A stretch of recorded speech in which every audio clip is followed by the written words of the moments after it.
Welcome to APDSC 2025 physical science భౌతిక శాస్త్రం 10th class first lesson చూద్దాం.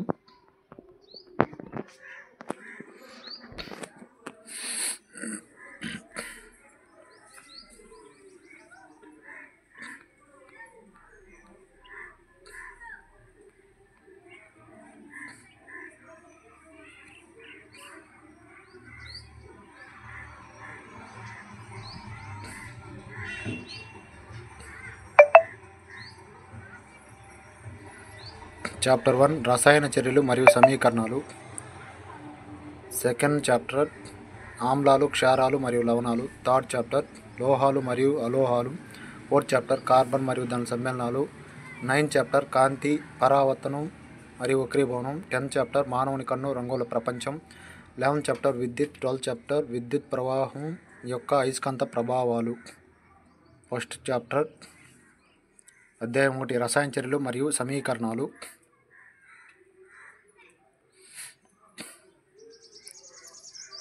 నిత్య జీవితంలో ఈ క్రింది సందర్భాలను గమనించండి. ఏం జరుగుతుందో ఆలోచించండి. వేసవిలో గది ఉష్ణోగ్రత వద్ద పాలను ఉంచినప్పుడు, తేమ వాతావరణంలో ఇనుప తట్టు పెనం మేకును ఉంచినప్పుడు, ద్రాక్ష పులిసినప్పుడు, ఆహారం వండినప్పుడు, మన శరీరంలో ఆహారం జీర్ణం కాబడినప్పుడు, మనం శ్వాస తీసుకున్నప్పుడు, పై అన్ని సందర్భాల్లో ప్రాథమిక పదార్థ స్వభావం రూపం ఎంతో కొంత మారింది. క్రింది తరగతుల్లో మనం పదార్థ భౌతిక మరియు రసాయన మార్పుల గురించి నేర్చుకున్నాము. ఎప్పుడైనా ఒక రసాయన మార్పు సంభవిస్తే మనం రసాయన చర్య జరిగిందని అంటాము. అయితే వాస్తవానికి రసాయన చర్య అంటే ఏమిటో తెలుసుకున్నప్పుడు ఆశ్చర్యపోతాము. మనము రసాయన చర్య జరిగిందని ఎలా తెలుసుకుంటాము? ఈ ప్రశ్నలకు సమాధానం కొన్ని కృత్యాల ద్వారా తెలుసుకుందాం. కృత్యం 1. ఈ కృత్యానికి ఉపాధ్యాయుల సహకారం అవసరం. విద్యార్థులు తగిన కళ్లద్దాలు ధరిస్తే ఇంకా మంచిది.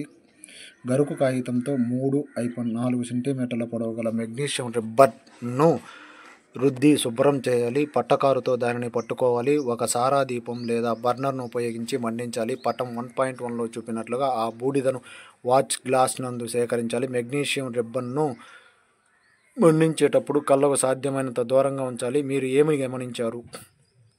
డయాగ్రామ్: పట్టకారు, magnesium ribbon, watch glass, magnesium oxide, burner. Magnesium రిబ్బన్ను గాలిలో మండించుట, మెగ్నీషియం ఆక్సైడ్ను వాచ్ గ్లాస్లో సేకరించుట. ఆంధ్రప్రదేశ్ భౌతిక శాస్త్రం రసాయన చర్యలు మరియు సమీకరణాలు. మిరుమిట్లు కొలిపే తెల్లని కాంతితో మెగ్నీషియం రిబ్బన్ను మండడం వల్ల తెల్లని పొడిగా మారడం మీరు గమనించవచ్చు. ఈ పొడే మెగ్నీషియం ఆక్సైడ్. ఇది మెగ్నీషియం మరియు గాలిలోని ఆక్సిజన్ల మధ్య చర్య వల్ల ఏర్పడింది. కృత్యం 1.2 ఒక పరీక్ష నాళికలో లెడ్ నైట్రేట్ ద్రావణం తీసుకోండి. దానికి మెగ్నీషియం ఆక్సైడ్ ద్రావణాన్ని కలపండి. మీరు ఏం గమనించారు? కృత్యం 3 ఒక ట్యాంకువ కుప్పె లేదా పరీక్ష నాళికలో కొన్ని జింక్ గుళికలు తీసుకోండి. దానికి సజల హైడ్రోక్లోరిక్ ఆమ్లం లేదా సజల సల్ఫ్యూరిక్ ఆమ్లం కలపండి. హెచ్చరిక: ఆమ్లంతో జాగ్రత్తగా వ్యవహరించండి. జింక్ గుళికలు చుట్టూ ఏదైనా జరగడం మీరు గమనించారా? శాంకోవ కుప్పె లేదా పరీక్ష నాళికను ముట్టుకోండి. దాని ఉష్ణోగ్రతలో ఏమైనా మార్పు ఉందా? బెరడ, గాజుగొట్టం. శాంకోవ కుప్పె, సజల సల్ఫ్యూరిక్ ఆమ్లం, జింక్ ముక్కలు. పటం 1.2 జింక్ పై సజల సల్ఫ్యూరిక్ ఆమ్లం వల్ల హైడ్రోజన్ వాయువు విడుదలగుట.